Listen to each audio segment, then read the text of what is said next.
प्राणायाम बघूया. याला बोलतात की भ्रामरी प्राणायाम. थोडंसं इंट्रोड्यूस करून देते प्राणायाम. भ्रामरी प्राणायाम याला इंग्लिशमध्ये म्हणतात इंडियन ब्लॅक बी ब्रेथ.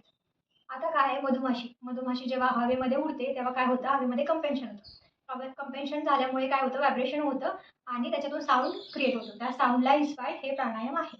आता हे प्राणायाम काय करतं तर जेव्हा आपण हमिंग साऊंड क्रिएट करतो तेव्हा आपल्याला टॉप ऑफ द हेडला सेन्सेशन फील होतं. तुम्ही काळजीपूर्वक जर बघितलं तर तुम्हाला त्या सेन्सेशन फील होते.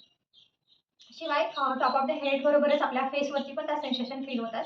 त्याच्यामुळे ते अँटी एजिंगचं सुद्धा काम करतं आणि टॉप ऑफ द हेडला सेन्सेशन फील झाल्यामुळे तिथले सेल्स ॲक्टिवेट होऊन जातात. त्याच्यामुळे स्ट्रेस रिड्यूस करायला हे प्राणायाम अगदी हेल्प करतं. त्याच्याबरोबरच झोप चांगली येते याने. आता बघूया आपण कशी करायची.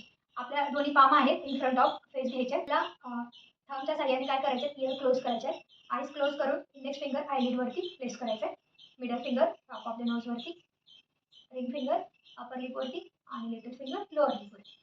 ही झाली फायनल पोझिशन क्षणमुखी मुद्राची. आता सावकाशपणे श्वास घ्यायचा आणि श्वास सोडताना आपल्याला हमिंग साऊंड क्रिएट करायचं.